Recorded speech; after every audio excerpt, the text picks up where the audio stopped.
ماشاءاللہ آپ بہت بڑا مجموعہ ہے، اکثر نوجوان ہیں۔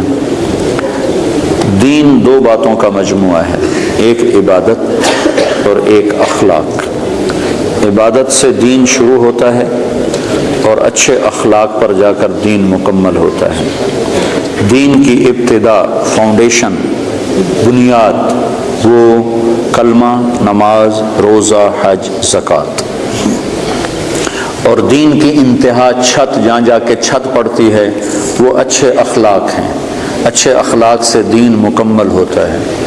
دین کی تکمیل عبادت سے نہیں، اخلاق سے ہے، اور دین کی ابتدا میں عبادت ہے۔ عبادت میں نماز سب سے اعلیٰ درجے کی چیز، جو اللہ تعالیٰ نے 50 نمازیں شروع میں فرض کی، پھر ان کو 5 کر کے گھٹایا اور عرش پر بلا کر 50 نمازیں عطا فرمائیں۔ دینی 5 تھیں، دی 50، صرف یہ بتانے کے لیے کہ دنیا میں تمہارے آنے کا مقصد نماز کے سوا اور کچھ نہیں۔ لیکن پھر باقی کاروبار زندگی میں بھی ہمارا امتحان تھا، تو اللہ نے اس کو گھٹا کے 5 کر دی۔ جب 5 ہو گئیں، اللہ کے نبی ہر دفعہ آتے تھے اور کہتے تھے یا اللہ گھٹا دے۔ جب وہ 5 رہ گئیں تو اللہ تعالیٰ نے فرمایا میرے محبوب تیرے لیے 5، میرے لیے 50، کہ تیری امت کے ہر نمازی کو ہر نماز کے بدلے میں 10 نمازوں کا ثواب لکھوں گا۔ تو ہم پڑھنے کو 5 پڑھتے ہیں اور لکھے جانے میں وہ 50 ہیں۔ تو جتنا آپ، بہت بڑا مجمع ہے، مستور آدمی ہیں، آپ سب بھائیوں سے گزارش ہے کہ آج کے بعد توبہ تو ہم نے کی ہے، نماز نہ چھوٹے۔ اس کے سارے بھائی ارادہ کرتے ہیں؟ آپ پرائے دیس میں رہتے ہیں، یا مسجدوں کا ایسا ماحول نہیں ہے، اپنی آپ جاب پر ہیں، کام پر ہیں، جہاں بھی نماز کا وقت آ جائے نماز نہ چھوڑیں۔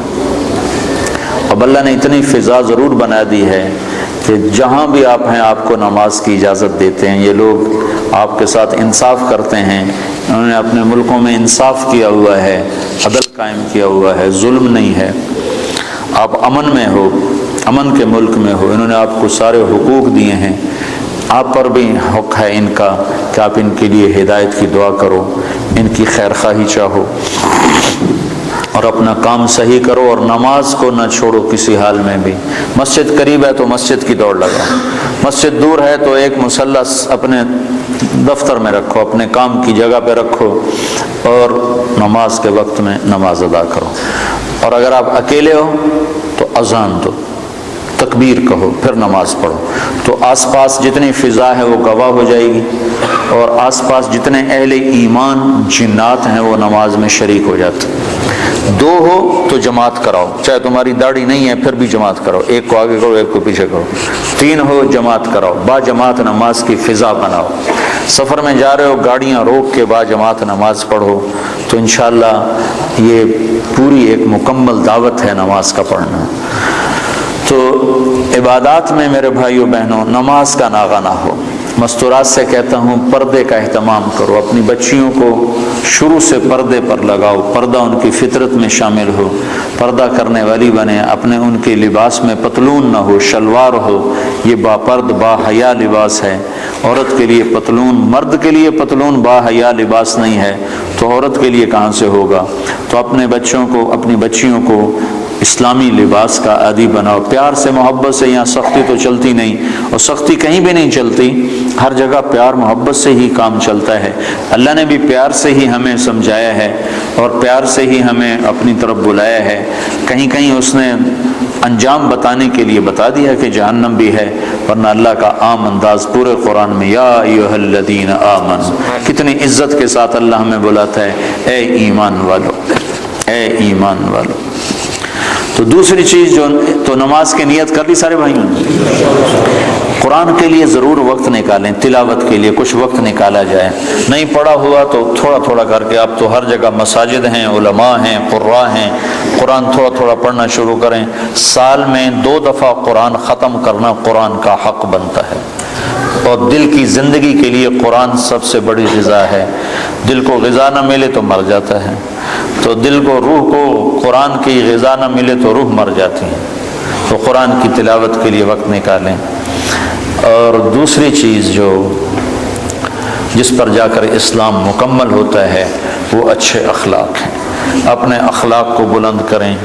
اور سارے اخلاق کا خلاصہ 3 باتیں: تصل من قطعک وتعطی من حرمک وتعفو عن من ظلمک.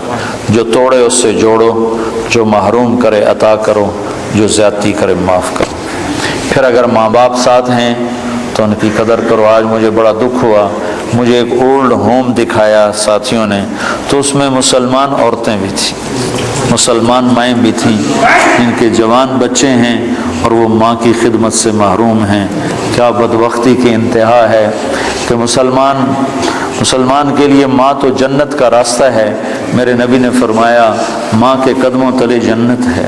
اور میرے نبی نے فرمایا کاش میری ماں زندہ ہوتی تو میں اپنی ماں کی ایسی خدمت کرتا کہ میں عشاء کی نماز کے مصلی پر ہوتا اور سورۃ فاتحہ شروع کر چکا ہوتا اور ادھر سے میری ماں مجھے پکارتی بیٹا محمد، تو میں ماں کی خاطر نماز توڑ دیتا اور میں کہتا لبیک اماں جی، لبیک یا اماں جی لبیک، نماز میں دوبارہ پڑھ لوں گا، آپ مجھے ارشاد فرمائیں آپ کا کیا حکم ہے. جہاں نبی نے اتنا بڑا مقام بتایا ہو، آج دیکھ کر میرا بڑا دل کٹا کہ مسلمان مائیں بھی اولڈ ہوم میں پہنچی ہوئی. تو اپنے ماں باپ اگر ساتھ ہیں تو ان کو اپنی جنت کا راستہ بناؤ، ان کی خدمت کر کے، ان کی دعا لے کے اپنے لیے جنت واجب کر لو. ماں باپ کی خدمت کرنے والوں کے لیے جنت واجب ہو جاتی، اور ان کے لیے جنت میں رکاوٹ صرف موت ہوتی ہے کہ موت نہیں آ رہی، وہ جنت میں نہیں جا رہے، ورنہ مرتے یہ سیدھے جنت میں جائیں. جو اپنے ماں باپ کی دعا لے لیتے ہیں، ماں باپ کو خوش کر لیتے ہیں.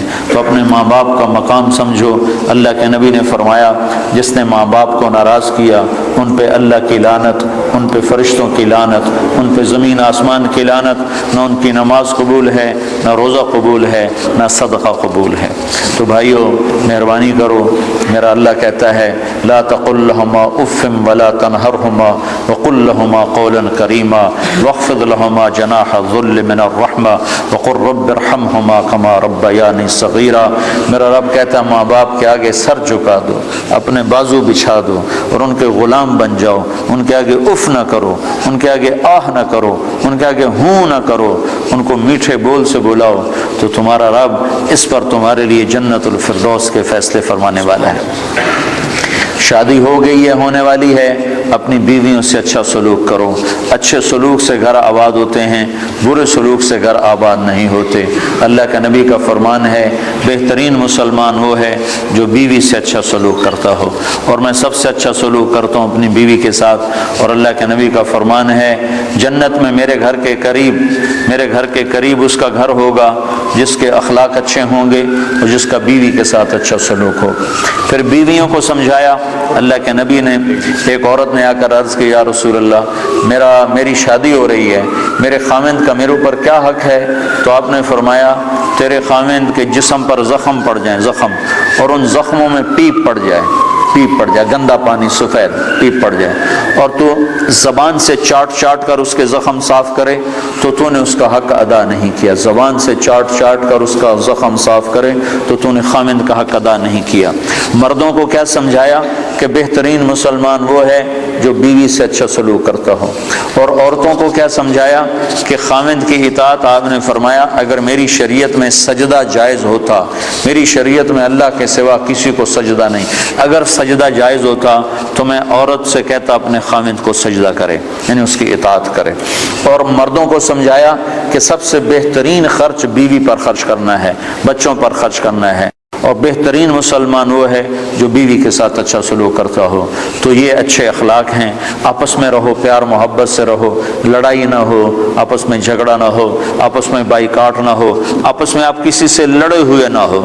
کوئی مسلمان ایسا نہ ہو جس سے آپ کہو کہ میں اس سے نہیں بولتا، میری اس سے بات چیت بند ہے، ایسا ایک بھی نہ ہو. اگر کوئی ہے تو اٹھتے ہی توبہ کر کے اس سے معافی مانگ لو تو اللہ کے دربار میں آپ کا مقام بلند ہو جائے گا. جب دو مسلمان آپس میں لڑ پڑیں اور وہ صلح نہ کریں تو اللہ تعالیٰ ان کے اعمال مردود کر دیتا، نہ نماز قبول، نہ روزہ قبول، نہ حج قبول. تو اللہ تعالیٰ فرماتا ہے جب تک یہ صلح نہیں کرتے ان کا کوئی عمل قبول نہیں ہے. اللہ تو آپس میں پیار محبت سے رہو. آپ پرائے دیس میں ہو, نہ مذہب کے نام پہ لڑو, نہ رشتے ناطے کے نام پہ لڑو, نہ آپس کی سیاسی باتوں پر لڑو. پیار محبت کی فضا قائم رکھو. اللہ کو بہت پسند ہے ایک دوسرے کا خیال کرنا. ایک آدمی آئے گا قیامت کے دن تو اللہ تعالیٰ کے فرشتے کہیں گے یا اللہ اس کے کھاتے میں کوئی عمل کوئی نہیں, اس کے کھاتے میں کوئی عمل کوئی نہیں. تو اللہ تعالیٰ فرمائیں گے ہاں بھائی کوئی ہے تیرے کھاتے میں عمل یا خالی ہو؟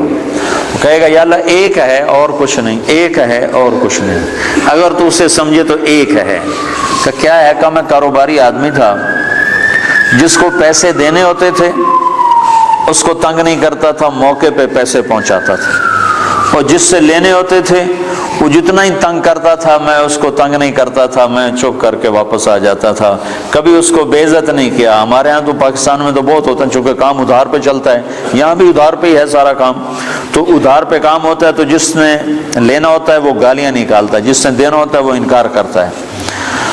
تو وہ کہنے لگا یا اللہ بس ایک ہی تھا میرا, جو نہیں دے سکتا تھا اس کو معاف کر دیتا تھا, جو پھیرے لگواتا تھا اس کے پھیرے لگا لیتا تھا, اس کو کہتا کوشن, اور جس کو دینا ہوتا تھا اس کو موقع پہ دیتا تھا. تو اللہ تعالیٰ کہیں گے تو نے تو میرے بندوں کا بڑا بھلا چاہا, تو آج میں تیرا بھلا کرتا ہوں, صرف اسی عمل پہ تیرے لیے جنت کا فیصلہ کرتا. تو اللہ کے بندوں سے بھلائی بہت بڑا عمل ہے, بہت بڑا عمل ہے. وقت کے جنید بغدادی بن جاؤ, دو کام کر لو. ایک زبان پہ قابو پالو, تمہاری زبان سے کسی کا گلہ نہ ہو, کسی کی غیبت نہ ہو, کسی کی چغلی نہ ہو, کسی کی شکایت نہ ہو, کسی کو گالی نہ دو, کسی کے لیے برا بول نہ بولو. ایک اپنے دل کو بغض سے صاف رکھ لو, تو انشاءاللہ وقت کے جنید بغدادی اللہ تمہیں بنائے گا. تو یہ چند باتیں تھیں آپ کی خدمت میں عرض کرنی.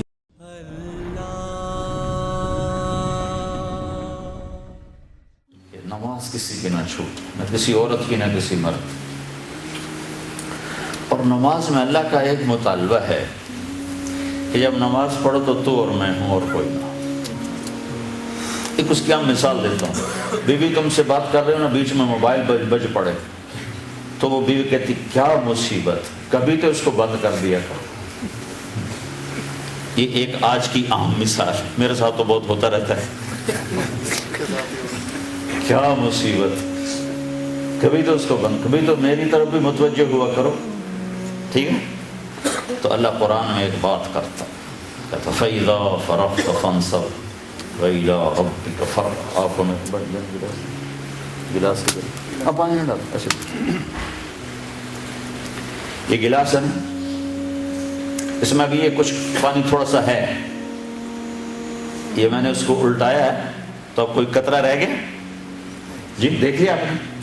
اس کو عربی میں کہتے ہیں فراغ, کہ چیز کو اس طرح خالی کرنا کہ اس میں کوئی شے باقی نہ رہے. تو میرا رب کہہ رہا ہے کہ جب میرے پاس آیا کرو نا تو دل کو ایسے فارغ کر کے آیا کرو. اور یہ مطالبہ پتہ کس سے ہے؟ اپنے حبیب سے.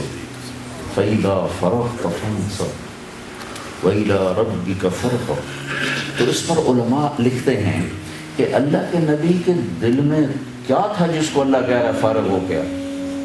نہ دنیا تھی, نہ چیزیں تھیں, نہ بیویاں تھیں, نہ اولاد تھی, سوائے اللہ کے کچھ تھا نہیں. تو پھر اللہ اپنے نبی سے کہہ رہا دل فارغ کر کے آ. تو علماء لکھتے ہیں کہ اللہ کے نبی میں ایک غم تھا, انسانیت کی ہدایت, جس پر آپ روتے تھے, کڑتے تھے. لَعَلَّكَ بَاخِعٌ نَفْسَكَ أَلَّا يَكُونُوا مُؤْمِنِينَ.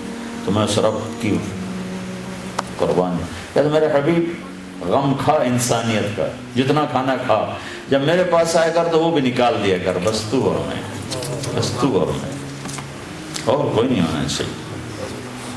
تو ایک بہت بڑا طبقہ تو نماز پڑھتا ہی نہیں ہے, لیکن جو پڑھتے ہیں نا ان کو نماز بنانے کا کبھی شوق نہیں. عورت کو یہ شوق تھا کہ میرے گھر ڈیکوریٹ ایسا ایسا ایسا اس میں گلدستہ پڑا ہو, ایسا ٹیبل ہو, ایسا صوفہ ہو, ایسی میز ہو, میرا کپڑا ایسا ہو. آپ بھی کہتے ہو گاڑی ایسی ہو, دفتر ایسا ہو. میرا رب بھی تو کہتا ہے, ایک حدیث ساتھ اور جوڑ دو, یا ابن آدم کم تتزین للناس فہل تزینت لاجلی. میرا بندہ تو لوگوں کے لیے کتنا بن سمر کے نکلتا ہے, کبھی میرے لیے بھی تو بن سمر کے ہے.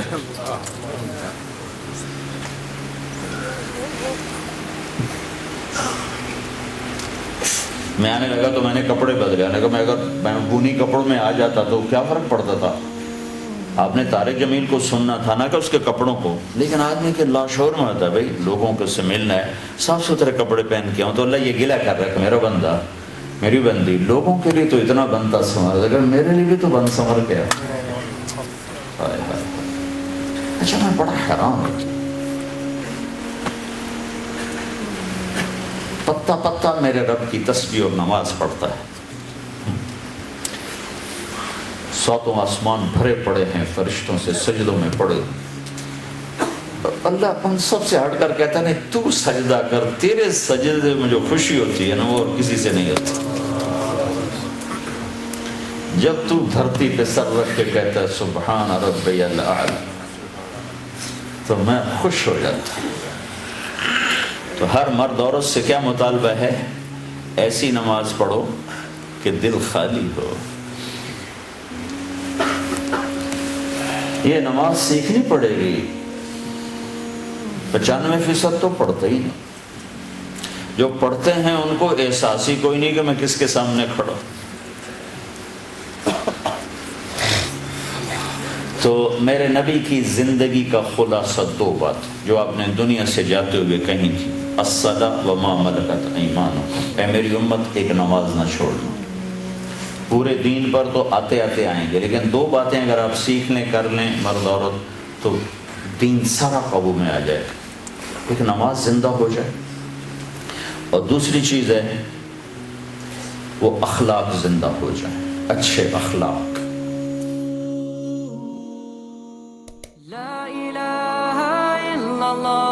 محمد رسول اللہ علیہ صلاة اللہ وآلہ والأحبہ.